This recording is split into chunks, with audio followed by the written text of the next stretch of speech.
I've just received one of the most devastating email, right? And it kind of had me feeling like so weird because let me explain actually what happened, right? So in my company now, right, we have like a team that pretty much offer project management courses for free. And at the end of the course, you get to take the certification exam and become certified, right, if you passed it. So I had reached out to that team last month at the end of December because I wanted to, take the course and become project management certified, right? And they told me that the next class starts in February, which is a couple days from now. And they want me to remind them when it gets closer. So I just did that a couple weeks ago. I didn't get any response, so I just follow up with them again today since we're pretty close to February. And one of them just responded, told me that unfortunately they won't be proceeding with the class anymore because the team is getting laid off. They're part of the people that are getting laid off by the company, right? And that just got me feeling very bad because I had put them in a situation where they have to probably explain to me something they're not excited to explain to anyone. And at the same time, like I just got promoted yesterday, right? So it's very weird just thinking about it. Like I'm on the other side of it where like I get promoted and there's other people getting laid off, and it's really really tough to swallow. And it just put me in this mindset where like I'm grateful for where I am today, but at the same time I have to be very mindful, right? Like moving forward and trying to make sure like I put myself in the best situation where I don't have to find myself in, this getting laid off and stuff like that. And I'm not saying like those people are like any worse than what I am. There could be like many reasons why like company go through like all this laying off, process, especially like times like this, right? Like a lot of people saying we in a recession phase, and companies typically like would just do things like this to like balance things out so that they can have things afloat. I'm not saying that's good or bad, but I'm just saying like I mean that's things like that will always happen, right, during times like this. And most people that are in this type of companies, right, they usually gonna make like this kinds of calls. So if you're not a company owner, then you don't have control on that, right? So if you just like me, like a worker like me, you have certain things that you may have control over. One, making yourself like so good to the point where you become like very irreplaceable for your team or your organization. That's one thing you have control on, right? Just trying to find like ways where like you can continue growing, like continue becoming very competent, gaining more skills, adding more value to your team. And I feel like that's the process I went through last year, right?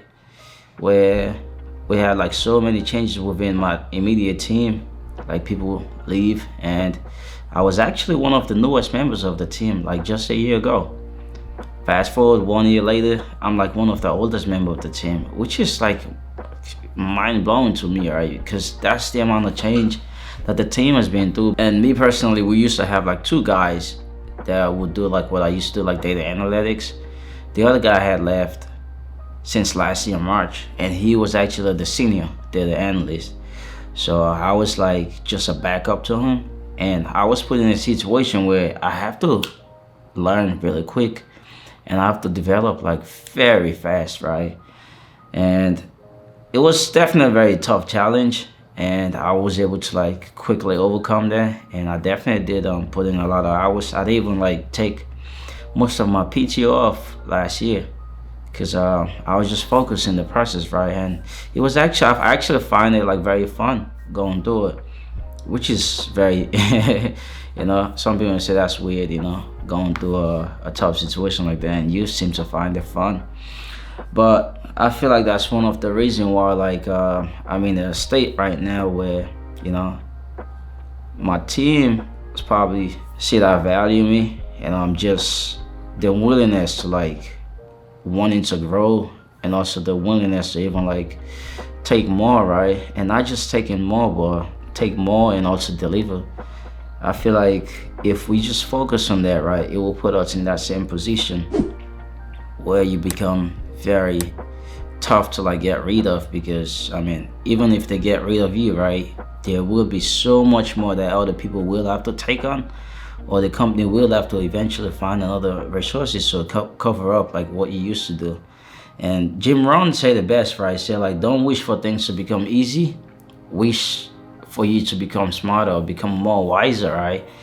So and I've been, you know, trying to like have that sort of mindset. Things may happen, right? And you don't want to be like on the other side of it, which is very tough. And I've also been in another situation as well where like the team I was on like got rid of like an entire team, an offshore team, right? They used to like carry like some of our back end processes. They got rid of them because I mean they found like another team that will be more effective doing like what those people used to do. And that really got me thinking. It's like, man, this is, you know, this is very, as sad as it is, but it's very, very educative to me, yo. Yeah, this is definitely, you know, you're not safe in here. Like, you can't just be like, man, I do like the business as usual stuff, like pretty well, and that's it.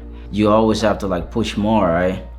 Because once they find somebody that can do what you're doing better and even more, that might be the end of your time there, yo. I was very, very actually grateful to get to see that like at my very early phases in the company, right? But I feel like the other way as well we can prevent ourselves in this kind of situation of getting laid off or worst case even fired is just finding something else that you're very passionate about, like outside of work, right?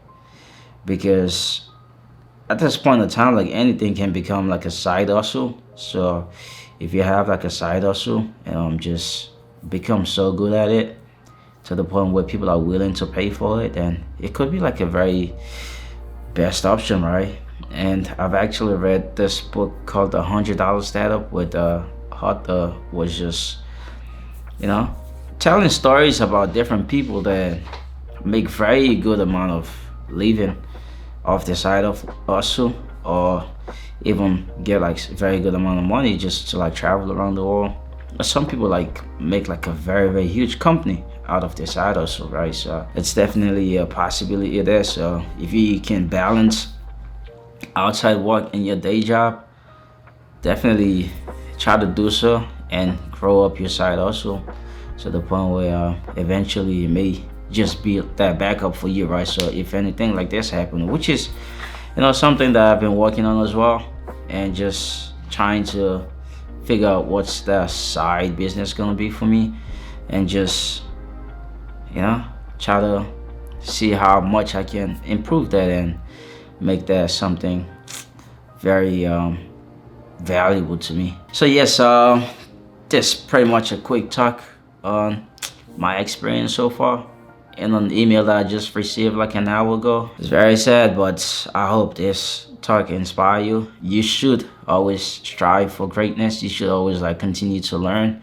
continue to grow. There's no safeness in just doing the very basic things that you're supposed to do anyway. So thanks so much. Check out my other content. I do a lot of, you know, inspirational content like this.